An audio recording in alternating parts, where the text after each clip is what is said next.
Meus caros, vivam! Vamos comentar as notícias que geralmente são da esquerda. Temos aqui a jornalista da esquerda e depois eu complemento com o que faltar. Vamos então começar pelo Público. Notícias 2, fresquinhas. Na manchete, Garantia Pública está a ajudar jovens estrangeiros a comprar casa.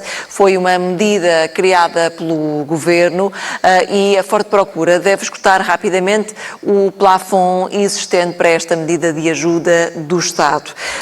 Ou seja, o Estado abre um programa novo para que os jovens possam comprar casa e quem é que usufrui desse programa? Os estrangeiros, porque esse é que tem dinheiro para a entrada. Quer dizer, aquilo seria uma garantia do Estado. Obviamente estamos a falar de casas que, enfim, não estão ao alcance nem de adultos endinheirados, quanto mais de jovens que não têm rendimentos ainda ou estão a começar a tê-los.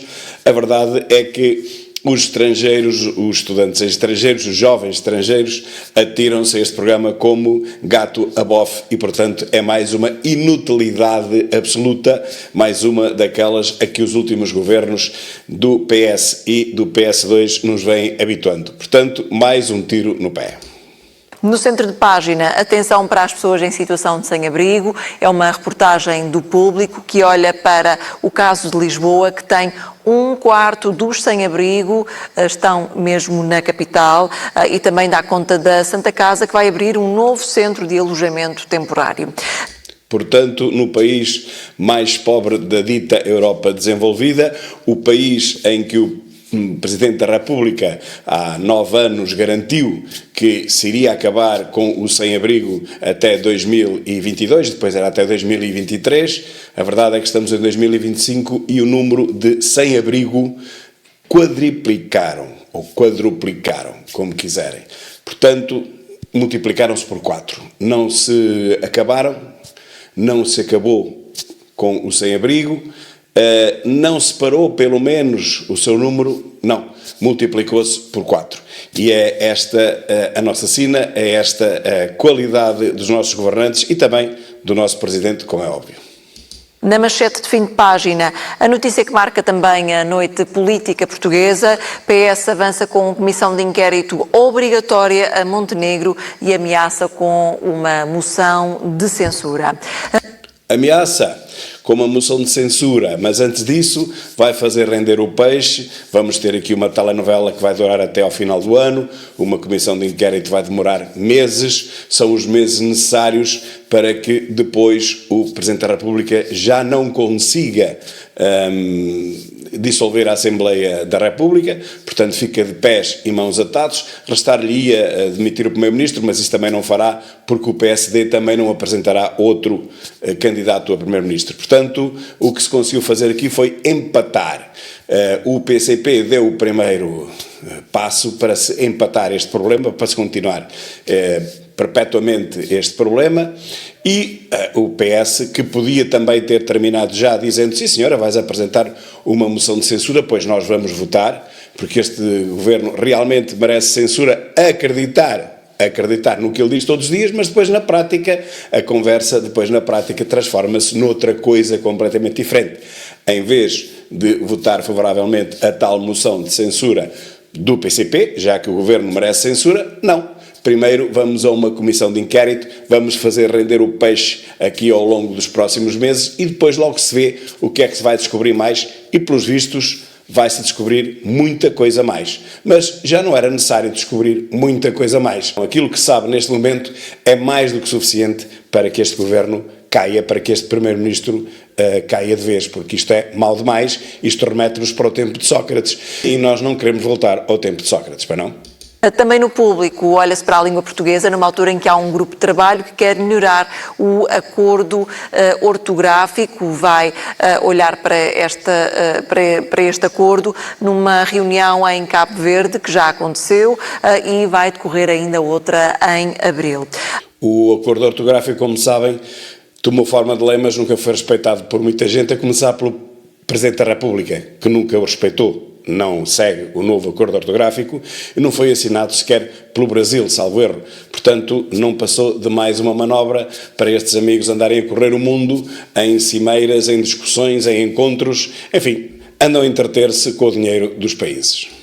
Seguimos para o Diário de Notícias, está com a manchete dedicada à Comissão Parlamentar de Inquérito que o Partido Socialista anunciou esta noite.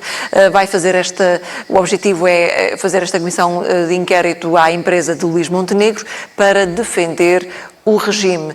Para se aguentar uns tempos a mais nestas encolhas, nem é carne nem é peixe, estamos no meio da ponte, devíamos deitar o governo abaixo porque há mais do que motivos para isso, mas não porque isso depois ia-nos calhar mal a nós, nas eleições iríamos ser prejudicados, portanto vale mais deixá-lo continuar a grelhar enlumbrando, a ver o que é que isto acontece, e pode ser que cheguemos a um ponto em que realmente as broncas sejam tantas que o povo todo se revolte e aí temos o nosso problema resolvido, já podemos ir a eleições, mas temos que chegar a esse ponto. Calculismo político.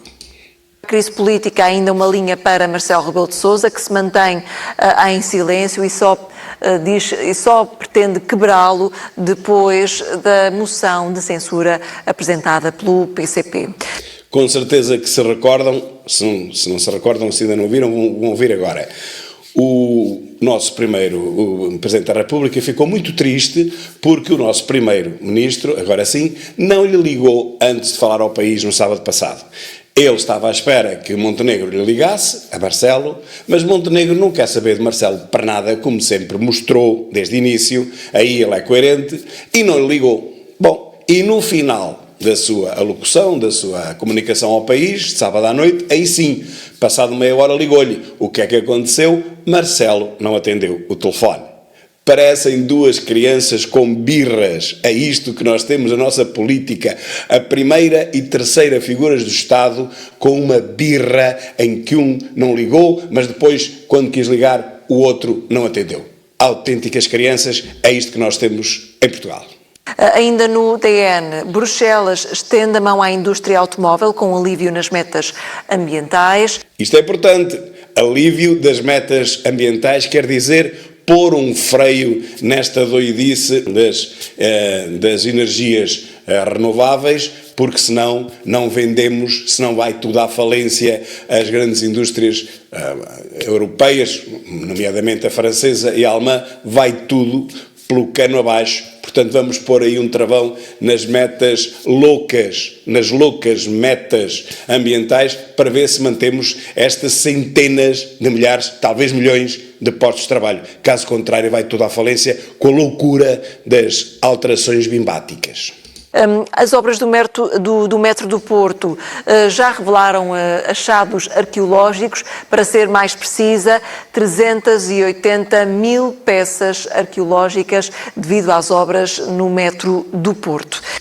380 mil peças descobertas só naquele troço do metro do Porto, que agora foi escavado.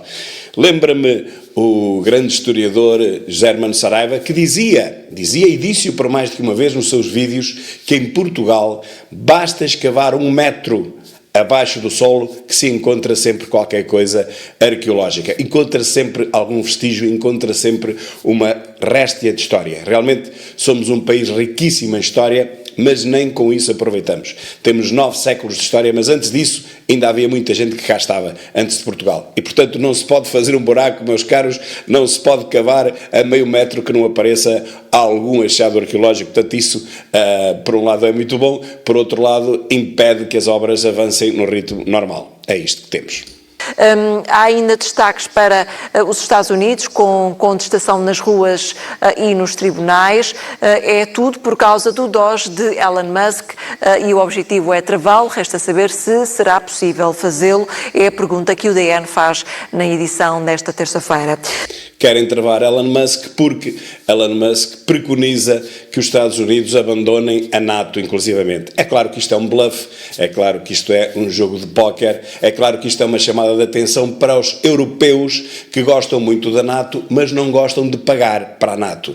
Portanto, quem tem pago nos últimos anos é sempre os Estados Unidos. E Trump já da outra vez disse que isso tinha que acabar, porque se a NATO é de todos, todos têm que contribuir, e agora voltou a dizê-lo novamente. Mas é assim, Uma coisa é dizê-lo, outra coisa é fazê-lo. E a Europa continua a fazer orelhas moucas aos alertas de Donald Trump. E, portanto, só uma maneira de resolver isto. Foi a mesma forma que ele arranjou para sair da OMS. Foi dizer assim, tchau, tchau, Maria Ivone, goodbye.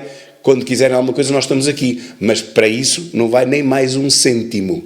É a única maneira de alertar a Europa de que se realmente quer ter uma indústria e, mais do que indústria, se quer ter uma força que a defenda, tem que pagar para ela porque não há dessas coisas de borla. Não existem almoços grátis. Seguimos para o JN, o Jornal de Notícias está também com o PS e a Comissão de Inquérito, que quer olhar para o caso de Luís Montenegro. Pedro Nuno Santos já falou com o Presidente da República e não exclui mesmo uma moção de censura.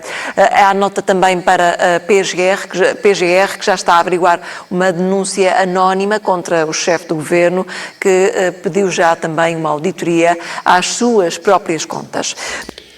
Isto não pode ficar muito pior do que o que está. Realmente está um pântano, está um caos, e agora a PGR vai investigar as contas de Montenegro por causa de uma denúncia anónima. Em Portugal ninguém tem coragem de dizer, olha, Sr. Fulano, olha, eu vou denunciar isto assim, assim. Não, tem que ser anónimo. Que realmente as denúncias são quase todas anónimas, as pessoas não têm coragem de dar a cara com medo de represálias. Portanto, isto mostra que a justiça não só não funciona, como se pode virar contra quem denuncia. E então tem que ser tudo por portas travessas, tem que ser tudo denúncias anónimas. No topo de página, a Ucrânia não vai tolerar Zelensky por muito mais tempo. É a troca de argumentos entre o presidente norte-americano e o presidente ucraniano. Trump diz que não vai dar mais dinheiro e ajuda militar à Ucrânia. É uma notícia desta madrugada, soube-se esta madrugada, só agora é que está a haver algumas reações e a minha vai já aqui, quer gostem, quer não gostem. Realmente a Rússia atacou a Ucrânia, a Rússia é a culpada de tudo o que está a acontecer, nós nunca mudamos de opinião, eu também nunca mudei de opinião. Agora, cabe à potência mais fraca tentar acabar com a guerra. Ou então tem que dizer que não quer acabar com a guerra. Quer continuar a fazer com que os seus jovens, que já não são tão jovens assim, que esses já morreram aos milhares, dezenas, centenas de milhares, tem que dizer se quer continuar a ver morrer agora os adultos na guerra, porque mais cedo ou mais tarde ela tem que acabar. Então se tem que acabar, vale mais acabar mais cedo, certo? Para morrer menos gente. O Trump o que diz é que o que é preciso é salvar vidas. E é verdade, porque o território hoje é um, eu já disse isto várias vezes, amanhã é outro. Quando o Zelensky já cá não estiver, nem Trump, nem nós, haverá outra partição, haverá outros acordos. Agora o que é preciso é parar com o morticínio, é parar com a guerra. Eu acho que aqui estamos todos de acordo. Se não paramos com a guerra, a única coisa que conseguimos é que morra cada vez mais gente. Já vão centenas de milhares, há quem diga até mais de 1 milhão, eu não sei, não há números oficiais, mas já foram muitas centenas de milhares. Eu acho que é tempo de parar a guerra com conversações, mesmo que uns percam em termos, digamos, económicos e outros ganhem. Isso tudo não é, obviamente, justo, mas o que é preciso é que a guerra pare já, para que nem mais uma pessoa morra neste conflito, porque ela vai ter que parar mais cedo ou mais tarde. Então, é melhor que pare mais cedo. Verdade? E em Penafiel, operárias de têxtil com 2 meses de salários em atraso fazem greve, como víamos numa reportagem ainda agora na antena da CNN. Acontece que ninguém fala disto, a indústria têxtil está outra vez a entrar no buraco. Aliás, todas as indústrias vivem um mau bocado, ninguém fala nisto, parece que está tudo a correr bem, não se fala, fala só de fediveres, de pequenas coisas, e o que é principal, que é a indústria deste país, a ir cada vez mais profundo. É preciso alertar para isto, alertar o seu primeiro-ministro. Há mais problemas para além das quintas que herdou, para além da empresa, da mulher e dos filhos de consultadoria que não consultam nada. Há mais problemas em Portugal e um deles é justamente o problema da indústria, que está a ir por água abaixo e já não é de agora. Já quando tomou posse, a indústria estava muito fragilizada e cada vez está mais. As nossas exportações baixam muito e as indústrias fecham a todas as semanas. É só ver as televisões, todas as semanas há fecho de indústrias. Alguém tem que fazer alguma coisa por isto. Olhamos ainda para o I. está como impensável, numa altura em que se assinalam 5 anos de Covid-19. Há uma entrevista à Graça Freitas que recorda esses dias sombrios, um período muito intenso, muito incerto, em que tudo acontecia praticamente em direto. Foram dias muito sombrios que nós tivemos que aturar durante todos os telejornais, a ouvir a senhora Graça desfeita e a dona Morte temida, todos os dias a dizerem números que elas nem sabiam se era verdade, se era mentira, e nós a aguentarmos aquele terror psicológico durante pelo menos 2 anos. Ainda bem que esse tempo já passou, mas ela está com saudades do mediatismo. Então já está a avisar que agora, atenção, agora vem uma pandemia muito mais grave, muito mais rápida, para ver se consegue continuar a aparecer nas televisões na hora do telejornal. Eu só por isso já não quero pandemia nenhuma. Fique lá quando a pandemia leva a pandemia para casa, a senhora mais a dona Morte temida, que neste tempo está em Bruxelas a ganhar 27.000 euros por mês. Ora, viram que a Covid não fez mal a todos. E ainda o Correio da Manhã, que está com mais uma manchete dedicada às empresas de Luís Montenegro, aqui olhar para a questão da compra da casa, dizer que Montenegro não indicou a conta na compra da casa especificamente, e a dar conta também da denúncia que a PGR recebeu e que avançou então para uma investigação. E apenas isto, o Correio da Manhã, como sabem, é o jornal mais vendido, vende mais aquele jornal sozinho do que todos os outros jornais diários somados. E apenas, claro, os outros canais de televisão não gostam disso, também não gostam da CMTV, que é mais vista sozinha do que todas as outras televisões por cabo, televisões de notícias, ou pertence às notícias de esquerda somadas, e portanto não se dá assim muito palco ao Correio da Manhã. Mas a verdade é que o Correio da Manhã está ali sempre em cima do acontecimento, e foi o Correio da Manhã um dos primeiros a despoltar esta bronca. E não é o problema de uma conta, é um problema de dezenas de contas que Montenegro tem, porque com uma conta só de 41.000 euros ele não conseguia pagar 2 casas de 700 e tal mil, ok? Não se sabe de onde veio o dinheiro, embora Montenegro diga que tem tudo declarado, só que ainda ninguém descobriu. Os investigadores lá, os jornalecos, não descobriram ainda de onde é que veio o dinheiro. O que se descobriu, também não sei como, e gostava de perguntar aos meus visualizadores se conseguem descobrir como é que alguém foi escrutinar de tal forma a perceber que veio dinheiro de várias contas, que afinal Montenegro tem várias contas e todas elas abaixo de 41.000 euros. Para quê? Para ele não ter que as declarar na Assembleia da República, como todos nós temos. Quem tiver uma conta superior a 41.000 euros tem que a declarar. O problema é que esta chico-espertice não se lembrou de outra coisa. É que ter 10 contas de 40.000 euros para assim ocultar 400.000 euros, por exemplo, que mesmo assim não chega para comprar as 2 casas, recordo que foram 730 ou coisa de género, mais de 700.000 euros, portanto ele tem que ter 20 contas de 40.000 euros, 20 e não uma, para poder pagar essa casa a pronto, sem pedir dinheiro ao banco. Que parece que foi o que aconteceu. Não sei como é que eles descobriram isto, mas vejam bem que não é uma conta oculta, nem 2, nem 3. Tem que ser para aí 20, para dar os tais 800.000, pois para pagar a pronto foram 730 e qualquer coisa mil, só para estas 2 casas. É isto que tem que ser investigado. E agora eu pergunto como é que descobriram uma conta de 40.000. Então e as outras? É que uma conta de 40.000 não dá para pagar 700.000. Lá está o tal problema dos jornalistas que fugiram da matemática como o diabo da cruz. Vamos olhar para a revista de imprensa internacional. O El País está com um plano de Bruxelas que vai lançar este plano de rearmamento com uma injeção multimilionária. São os países a ponderar gastar mais em segurança sem que isso seja contabilizado no déficit. Vejam bem esta manigância. Os países agora vão ter que puxar dos cordões à bolsa, uma vez que Trump parece que fechou a torneira, agora tem que ser a Europa finalmente a ajudar a Ucrânia, não só de garganta, mas com dinheiro. Agora, 2 pontos brutais. Primeiro, o dinheiro que agora gastarem na indústria bélica não conta para as contas do Estado. Vejam que manigância brutal. Vão ter que gastar 3 a 5% do PIB, uma exorbitância de dinheiro e faz contas que não gastaram nada, não entra para as contas. Mas o dinheiro sai e vai fazer falta para muitas outras coisas. Olha, para a habitação social, não é? Para a saúde, para a justiça, enfim, para o país funcionar, não é? Para o ensino. Então, esse dinheiro vai desaparecer. Esse dinheiro vai desaparecer e não conta para as contas de nada. Ou seja, é como se não desaparecesse. Este é o primeiro grande erro e a grande manigância. A segunda é que finalmente se percebeu que os Estados Unidos deram um golpe brutal, económico, à questão. Qual foi?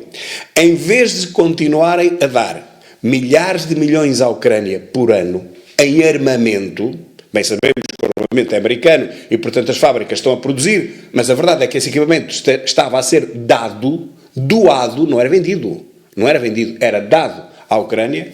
Agora, meus caros, esse equipamento não vai ser dado à Ucrânia. Fica quieto.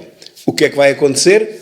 A Europa, então, tem que substituir aos Estados Unidos. Simplesmente. Há um pequeno problema. É que a Europa não tem indústria de armamento. Abdicou disso tudo.